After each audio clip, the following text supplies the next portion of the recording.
Siz bugün fikir verirsiniz dünyada nə baş verir ümumiyyətlə. Xahiş edirəm ki, bəsirətli olun, diqqətli olun, gənclərə deyirəm. Baxın, görün dünyada nə baş verir. Oxuyun, mütaliə eləyin, xəbərləri izləyin, təhlil edin.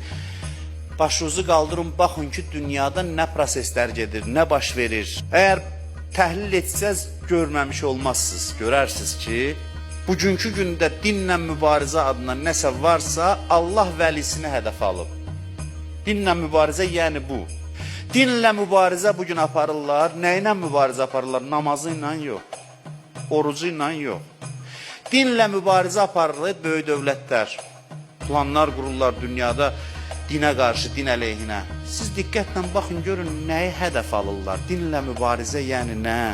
Dinlə mübarizə yəni Allahın övliyalarını hədəf alıblar. Onlarsız din istəyirlər.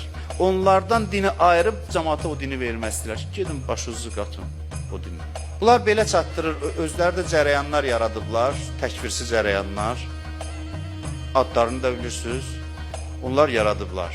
Onlar dəstək verirlər. Əvvəldən onlar da müəllifi bu layihənin. Yaradıblar.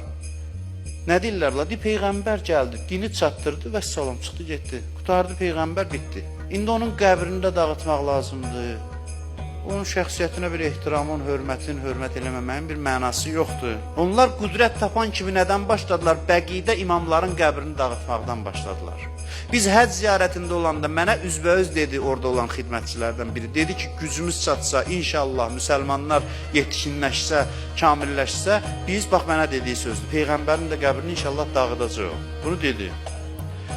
Bunu münzüratlarla eləyir, şirk adı ilə, nəmnə adı ilə, amma başa düşün ki, niyə bu qədər buna təkid edirlər və niyə bunu deyənlərə dəstək verirlər, o böyüklər?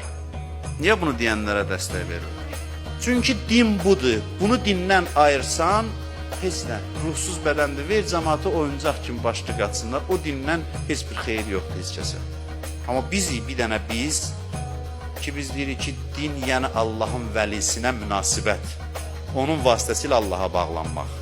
Biz o silsiləni tanıyırıq. Peyğəmbər idi, o silsilənin başçısı, davamlı 12 dənə imam indiyəcən davam eləyir, sonuncusuna qədər. Sonuncusu sağdır və bugün də onun başına toplaşmaq lazımdır, ona yardım edilməlidir. Bunu deyən təkcə bizik.